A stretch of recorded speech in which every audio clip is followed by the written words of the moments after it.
A business owner came to me last year, running a successful company for the past 15 years. Smart person, sharp instincts, but had never invested in financial markets, not even once. He had around 35 to 45 lakhs sitting in his savings account, and in December 2025, he did something that felt completely logical at that time. He put all his money into gold and silver, every single rupee in one shot. 3 months later, he's stressed, confused, and asking what to do. Hi everyone, I'm Krishna Maithili, founder of ArthaMax. Today, I want to talk about one of the most common mistakes I see every investors make, especially business owners who are new to markets.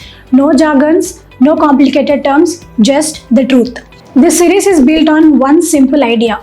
The most powerful financial lessons don't come from textbooks. They come from real stories, real people, and real portfolios and real mistakes.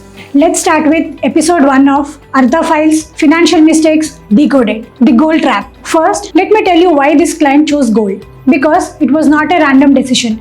It made complete sense based on what he saw. In 2023, gold was around 55,000 per 10 grams. By December 2025, it had crossed 85,000. That is about 55% jump in just 2 years. So he acted. 35 lakhs into gold ETFs and 15 into silver ETFs. Silver went from 65,000 per kg to over 1.5 lakh. That means more than double. Then we all know what has happened. Gold fell 8% and silver fell 12%. And now he is uncomfortable seeing a loss on his portfolio. Why did this happen? Why did a smart, experienced businessman make this kind of decision? There is a name for it. This is called recency bias. Let me explain it simply. Our brain has a habit. Whatever has happened recently, our brain assumes it will keep happening again and again. Gold went up for 2 years. Brain says gold will keep going on up. Silver doubled in just 1 year.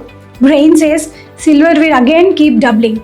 But here is the truth about gold and silver. From 2012 to 2018, 6 full years, gold gave almost zero returns, flat for almost 6 years, while equity investors made 12 to 15% per year. Between 2011 and 2015, silver crashed 70%. On 50 lakhs, that was almost 35 lakhs gone. Nobody was talking about gold when it was rising in 2025.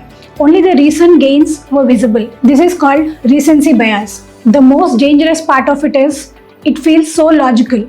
You are looking at the real data, real returns, and real numbers, but you are looking at the wrong time period. So what does it mean? Should you never invest in gold? Absolutely not. Gold is a brilliant asset. I recommend gold almost to everyone. But here is a key difference. There is a difference between gold being a part of your portfolio and gold being your entire portfolio. What does gold actually do in a portfolio? When the stock market falls, gold usually holds or goes up. When the rupee weakens, gold goes up. When the global tensions rise, gold goes up. Gold is an insurance. Gold is a hedge. Now understand this simple point. Insurance is important, but you don't put your 100% of your savings into insurance, right? You put 10 to 15%. The rest you put to work in equity, in debt, and in growth assets. And this person had entire 100% in hedge and not in actual portfolio. This is actually like buying the best car insurance in the world, but not actually buying the car.